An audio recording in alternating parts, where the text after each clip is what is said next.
Salut chers auditeurs, salut chères auditrices, bienvenue dans Sans Algo, le podcast qui vous en fait découvrir d'autres.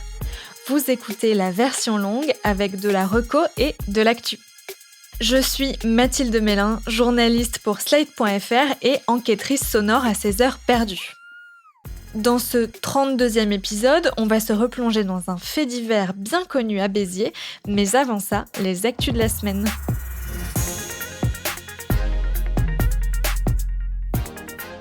Si vous habitez en région parisienne, passez faire un tour à La Cassette à Aubervilliers les vendredis 13, samedi 14 et dimanche 15 mai. Les élèves de la 3e promotion du collectif Transmission, l'école de création sonore qui rafle tous les prix petites ondes à longueur d'onde, présentent leur projet de fin d'année. Au programme, 16 podcasts à découvrir tout au long du week-end avec des titres aussi savoureux que Ici mais ailleurs, Nulli par ailleurs ou De la jalousie au jacuzzi. C'est gratuit et chaque podcast n'est diffusé qu'une fois, donc on vous conseille de regarder le programme en détail. Il suffit de cliquer sur le lien dans la description.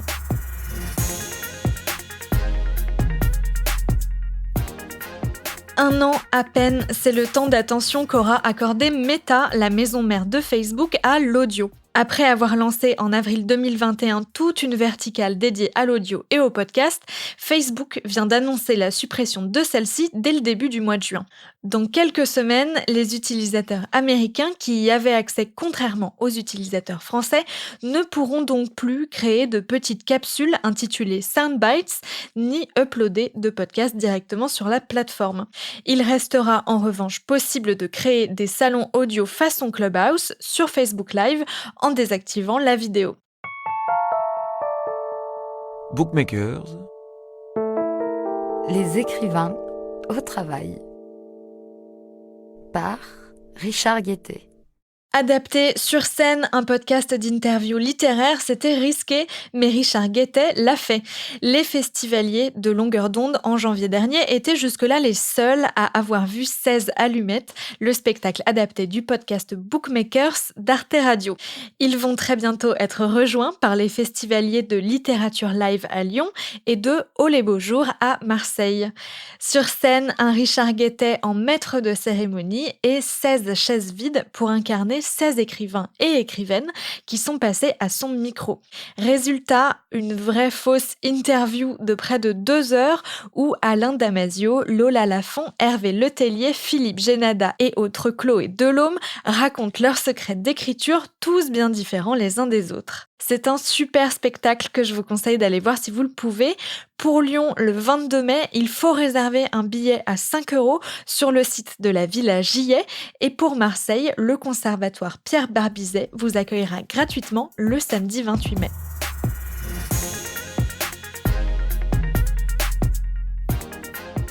Le concours de podcast pour adolescents Une fois une voix a dévoilé son palmarès 2022. Le jury, composé de la productrice de France Culture Perrine Kervran, de la podcasteuse Samia Basile et de Thomas Guillot-Bataille, coordinateur des audioblogs d'Arte Radio, a primé 4 podcasts autour du thème du genre dans un lieu. Par exemple, comment les femmes ou les hommes évoluent dans tel ou tel environnement. Le prix du meilleur documentaire a été remis à Maëva, 16 ans, de Fos dans le Val d'Oise, pour son podcast sur le salon d'esthétique et la place qui occupe les hommes.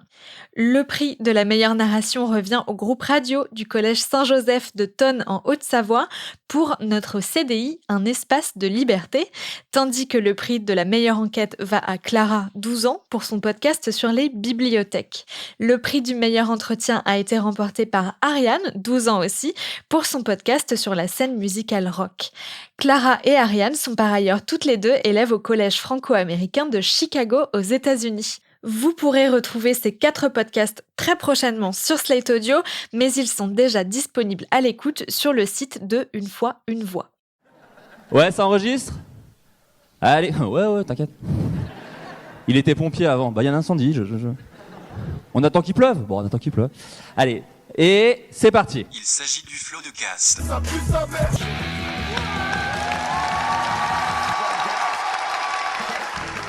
Et on termine avec une info pour le moins insolite, la création il y a quelques semaines d'un compte Twitter dédié au Floodcast. Mais un compte Twitter unique en son genre puisqu'il fait des statistiques sur le podcast de Florent Bernard et Adrien Méniel. On y apprend par exemple que les 118 premiers épisodes mis bout à bout durant tout 9 jours et demi, que le Floodcast fait environ 700 000 écoutes par mois et que durant ces 3 participations, l'humoriste Mister V a pété 10 fois. Voilà, c'est à l'image du podcast, absurde et un brin provocateur. Ça permet surtout de retrouver les recommandations culturelles des animateurs et des invités. Le compte Twitter s'appelle data_floodcast. On vous met le lien dans la description.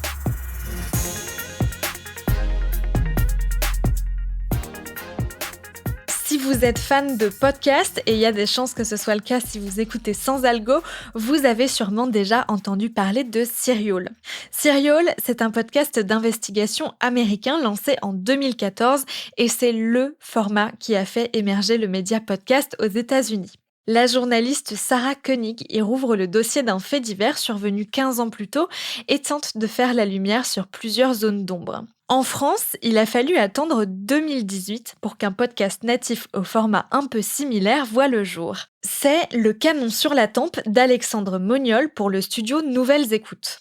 Dans ce 7 fois 40 minutes, le journaliste enquêtait sur la mort du rugbyman Armand Vaquerin, survenu en juillet 93 dans un bar de Béziers. Et comme le titre du documentaire le laisse présager, c'est par balle que ce mythe biterrois a trouvé la mort pendant un jeu de roulette russe, si on en croit la légende. En 2018, Alexandre Moniol avait réussi le double pari de raconter la légende et de l'interroger. Au fil des épisodes, il explorait plein de pistes, ouvrait plein de portes et questionnait la croyance populaire selon laquelle Armand Vaquerin serait mort pendant une partie de roulette russe qui aurait mal tourné. Il se demandait si Armand s'était tué seul et si oui, s'il y avait été poussé. Mais voilà, pendant son enquête, il s'est surtout heurté au silence des habitants de Béziers, un peu gênés d'écorner le souvenir du héros local, un rugbyman 10 fois champion de France avec le club de la ville. À la fin des 7 épisodes, les auditeurs n'avaient toujours pas la réponse à la question centrale du canon sur la tempe. Que s'est-il vraiment passé le 10 juillet 93 au comptoir du bar des Amis ? J'avoue que je garde un souvenir un peu frustré de l'écoute de cette série, bien ficelée, mais qui laissait beaucoup de questions en suspens, notamment parce que le journaliste n'avait pas pu avoir accès au dossier d'enquête fait par la police à l'époque. Et puis, il y a quelques jours, Alexandre Moniol a publié un nouveau podcast. Il a pour titre Armand Vaquerin, la dernière tournée, et est produit par Atelier Frisson, le studio que le journaliste a créé fin 2020. Ça commence avec le message d'un auditeur qui dit avoir beaucoup aimé le canon sur la tempe. La suite, je laisse le podcasteur vous la raconter. Vous avez été très nombreuses et nombreux à écouter, à partager le canon sur la tempe et à me témoigner votre passion pour cette histoire. Mais le message de cet auditeur, dont je préfère préserver l'identité, n'était pas qu'un simple compliment. Je pense pouvoir récupérer la procédure pénale. Comme d'habitude, j'ai appelé mon père.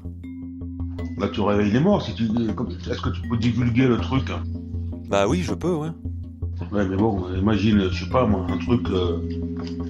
Est-ce que tu penses qu'il y aura le truc à tirer ? Non mais je suis pas persuadé qu'il y ait anguille sous roche ou baleine sous gravillon.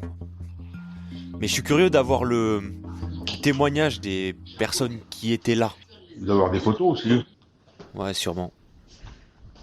Au moins ça devrait apporter une réponse définitive.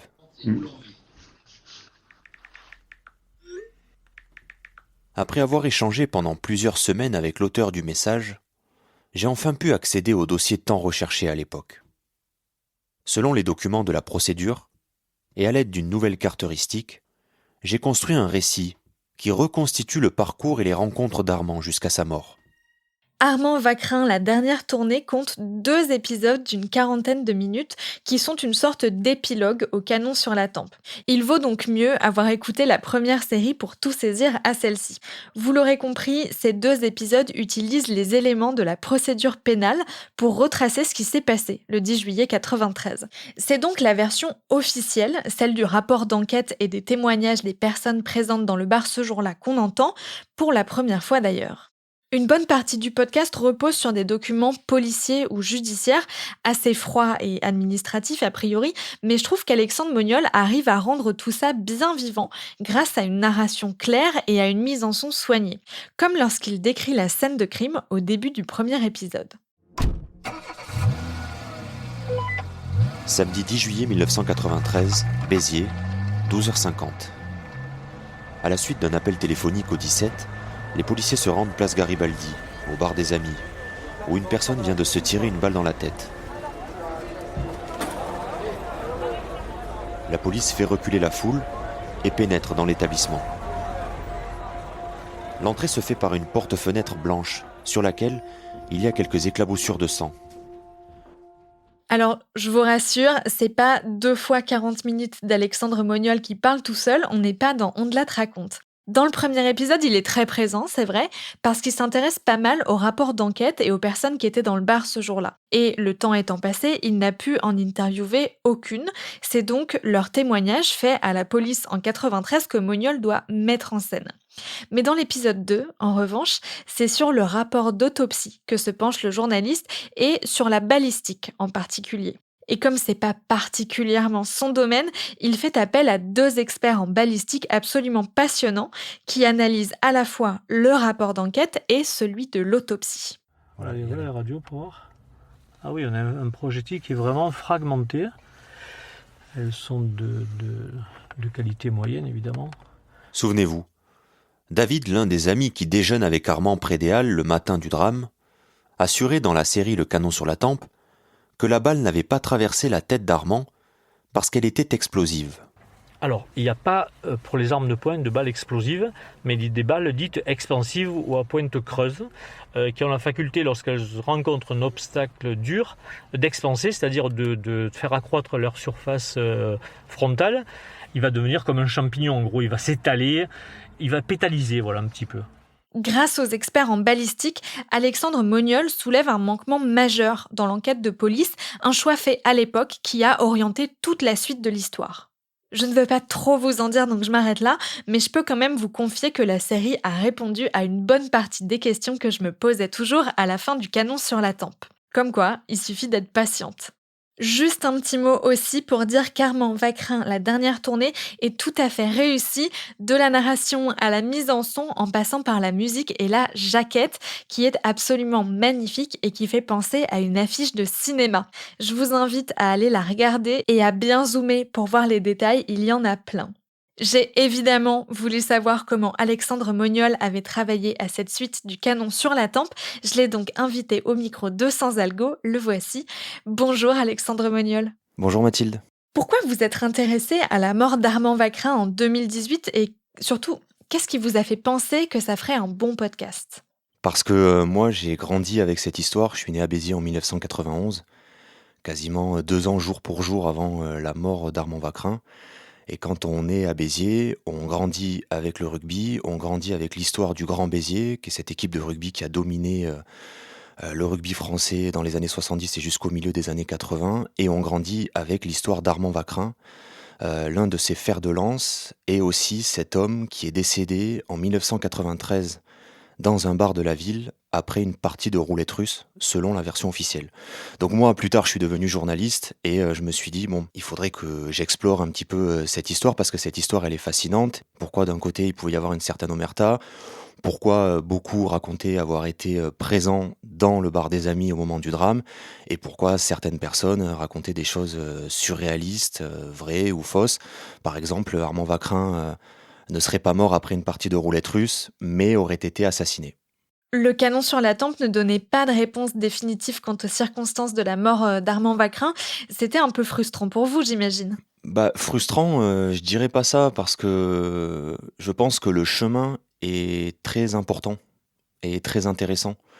Et on entend ma famille parce que ce qu'il y a aussi dans cette histoire, c'est que ma famille, mon histoire personnelle me lie encore plus avec Armand Vacrin et avec l'histoire d'Armand parce que mon père a été un joueur de l'équipe première de Béziers. Il a, on peut dire, oui, remplacé Armand Vacrin puisqu'il arrive en 85 quand Armand Vacrin, lui, décide d'arrêter sa carrière. Donc, du côté de ma mère aussi, mes grands-parents étaient commerçants, donc ils ont aussi côtoyé les Vacquerins. Mon oncle aussi a été joueur en équipe première à Béziers. Donc, en fait, j'ai toute cette histoire personnelle qui fait que il y a tout un chemin et une exploration. Je questionne aussi les gens de ma famille. Donc, il y a tout cet enjeu qui est renforcé et qui fait que c'est tout aussi intéressant. Et en fait, le point de départ, c'est vraiment une exploration pour comprendre pourquoi cette histoire elle est si sensible à Béziers. Et cette exploration m'amène bien sûr à essayer de savoir ce qui s'est passé dans ce bar le 10 juillet 93, mais c'est dans un second temps en fait. D'abord, il y a quelque chose de quasi anthropologique. C'était facile pour vous de reprendre le récit après autant de temps? Non, je peux pas dire que c'est difficile après tant de temps, parce que cette histoire, moi, je l'ai toujours en tête, hein, même depuis la sortie du Canon sur la Tempe, c'était en fin 2018. Bon, elle est toujours en moi, cette histoire, hein. C'est une histoire très personnelle, c'est un peu le documentaire d'une vie. On n'en a pas 36 000 des histoires et des documentaires comme ça dans la vie d'un documentariste, d'un réalisateur ou d'un journaliste. Donc, elle m'a toujours un peu habité, cette histoire. Donc, la reprendre après tant de temps, non, c'était pas difficile. Mais ce qui pouvait être difficile, c'était plutôt le travail de reconstitution et de décryptage, parce que dans ce nouveau documentaire complémentaire, c'est un travail qui est différent et qui est plus de l'ordre de la reconstitution sonore, le décryptage de nouvelles informations qui parfois sont techniques et complexes. Donc la difficulté, elle est peut-être là. Vous expliquez au début du podcast travailler avec la méthode de la carte heuristique pour construire le récit. Est-ce que vous pouvez nous expliquer en quoi ça consiste? Eh bien, la carte heuristique, c'est ce qu'on voit dans les films d'enquête, de police. C'est parfois on voit l'enquêteur devant un mur et sur ce mur il y a des photos, des coupures de journaux, des fils qui sont reliés les uns avec les autres. Et en fait, c'est ça une carte heuristique, c'est une manière d'organiser la pensée, les idées, et c'est utilisé dans les enquêtes de police. Et moi, je l'ai utilisé dans mon enquête journalistique pour m'y retrouver entre les lieux, les personnages, parce que parfois on peut, dans une histoire aussi dense que celle de la fin de vie d'Armand Vacrin, on peut se perdre. Comment on passe de rapports, d'enquêtes, d'autopsies, de témoignages à un podcast? Comment vous êtes passé de cette matière très judiciaire, a priori assez froide, à quelque chose qu'on écoute et qu'on suit comme une histoire? C'est toute la difficulté de rendre les documents sonores. Donc il y a toujours quelques techniques et bon là j'ai réfléchi, je me suis dit bon comment on peut rendre ça déjà digeste, hein, parce que ça peut être très technique. Donc là c'est sur le fond et puis sur la forme aussi, comment on peut oui le rendre plus compréhensible, plus sonore, plus agréable à écouter. Et donc comment j'ai fait? Ce qui se passe dans ce nouveau documentaire, c'est que je suis souvent tout seul à faire à la fois le récit, les interviews, les lectures. Et donc, il fallait trouver une solution pour un peu différencier tout ça et pas que toutes les strates sonores se marchent les unes sur les autres. Et donc ça, comment vous l'avez fait concrètement? Vous vous êtes enregistré dans des conditions différentes pour que votre voix n'ait pas le même son? En fait, concrètement, ce que j'ai fait, c'est que j'ai enregistré avec des micros différents. Et puis, j'ai aussi mis des filtres sur certaines parties de ma voix. J'aimerais qu'on parle un peu des choix de réalisation et de mise en scène qui sont assez différents pour la dernière tournée, j'ai trouvé. Notamment ce qu'il y a un peu à la fois dedans et autour du podcast, la jaquette et les musiques que j'ai trouvées très cinématographiques. Est-ce que vous vous inspirez du cinéma pour travailler sur vos podcasts? Je sais pas, ouais, peut-être inconsciemment. En tout cas, j'essaie, moi, de raconter des histoires, de créer des ambiances, avec qu'il y ait du rythme. Oui, je construis les choses quand même. Mais je les construis quand même. On parle d'une inspiration qui viendrait peut-être du cinéma, mais je veux dire, c'est aussi le son, hein. Je fonctionne avec mes oreilles, hein. Voilà, la musique, tout ça, si je construis des moments, des scènes, c'est aussi C'est pour le son avant tout. La jaquette et la musique, c'est pas vous qui les avez fait. Est-ce qu'on peut parler un peu de avec qui vous avez travaillé et quelle ambiance vous leur avez demandé de vous aider à créer? Pour la jaquette, j'ai travaillé avec un artiste qui s'appelle Enzo Minaro. Pour la petite histoire, Enzo est le fils de Diego Minaro qui a joué avec mon père en équipe première à l'AS Béziers. Voilà, et c'est un artiste très talentueux. J'aime beaucoup son travail. Et comment on a travaillé? Je voulais quelque chose de très graphique. J'aime bien ça. Et puis j'aime bien les doubles sens dans une même illustration. Il y a cette image d'Armand dans sa voiture Mercedes devant le bar des amis, et puis en fond on a la ville, et on a ce magnifique revolver intégré dans les immeubles de la ville, et puis cette lumière. Enzo, lui, dit que ça fait un peu film noir aussi. C'est peut-être là la question, quand vous me dites ouais, les inspirations du cinéma, c'est peut-être aussi en voyant la jaquette, non? Oui, il y a beaucoup la jaquette et il y a aussi beaucoup la musique. J'ai trouvé qu'il y avait des choix très forts sur la composition musicale et qui m'ont fait penser à des séquences cinématographiques en fait de films à suspense, par exemple Drive, ce genre de choses. Oui, ah bah Drive, ouais, bah, mon objectif artistique, il était aussi d'avoir encore un esprit très film policier, un peu film noir, années 80-90, avec du coup avec des choix de musique un peu électro, rétro. Et qui a composé la musique? La musique, c'est moi qui l'ai choisi sur une banque de musique. Donc là, c'est un travail différent d'une composition originale. C'est vraiment, pour le coup, là, j'ai dû passer du temps de recherche, parce qu'il faut sélectionner des bons morceaux qui sont pas trop chargés. En tout cas, je voulais pas de morceaux trop chargés, trop clichés. Ça prend beaucoup de temps, ouais. Là, ça prend beaucoup de temps. À plusieurs reprises, vous appelez Armand Vacrin simplement par son prénom. Quelle relation vous avez tissée avec ce personnage depuis 5 ans? C'est le personnage central et extraordinaire de mes documentaires qui m'occupe l'esprit depuis de nombreuses années. Donc, ouais, c'est devenu intime en fait. Je le connais bien, je pense maintenant, mieux. Et puis moi, la relation que j'ai, c'est un personnage et une personne que je trouve fascinante pour le documentariste que je suis. Armand, il a tout. Il est puissant, il est grand, il est adulé, il a aussi certaines faiblesses, il a du secret, il a tout du héros en fait. Il a les hauts, les bas, il a tout quoi. Et, et rien que ça, ouais, ça me lie à lui, bah, ouais, pour toujours, parce que j'ai travaillé sur son histoire, sur sa vie, j'ai rencontré beaucoup de personnes de son entourage, donc ouais, je suis encore plus lié. Déjà de base, j'étais lié de par mon histoire familiale, de par ma naissance dans la ville de Béziers. Mais là maintenant, après ces travaux documentaires, oui, je suis encore plus lié à cet homme légendaire, qui est pour moi c'est une rockstar en fait. D'après vous, est-ce qu'avec ce nouveau documentaire, la dernière tournée, vous avez terminé cette enquête? Je pense, oui. C'était avant d'entamer ce travail de reconstitution et de décryptage avec Armand Vacrin, la dernière tournée. Ma volonté était de fermer des portes, d'apporter un complément. Et oui, pour moi, je pense avoir terminé.